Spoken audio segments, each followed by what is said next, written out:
ফরিদপুরের দায়িত্ব গ্রহণের প্রথম দিনে জেলা পরিষদের নবনিযুক্ত প্রশাসক আফজাল হোসেন খান পলাশ বাংলাদেশ জাতীয়তাবাদী দল বিএনপি এর প্রয়াত দুই শীর্ষ নেতা চৌধুরী কামাল ইবনে ইউসুফ ও কে এম ওবায়দুর রহমানের কবর জিয়ারত করেন।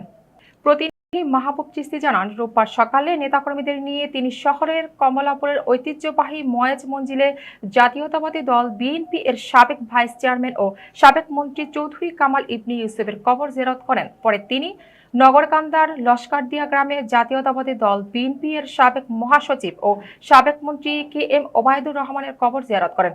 এ সময় তিনি মরহুম নেতাদের আত্মার মাগফিরাত কামনা করে বিশেষ দোয়া ও মোনাজাতে অংশ নেন। জিয়ারত শেষে উপস্থিত নেতাকর্মীদের উদ্দেশ্যে সংক্ষিপ্ত বক্তব্যে আফজাল হোসেন খান পলাশ বলেন, দেশের গণতন্ত্র প্রতিষ্ঠা ও জনগণের অধিকার আদায়ে এই দুই নেতার অবদান চিরস্মরণীয়। তিনি তাদের আদর্শকে নিজের পথ চলার প্রেরণা হিসেবে গ্রহণ করার অঙ্গীকার ব্যক্ত করেন।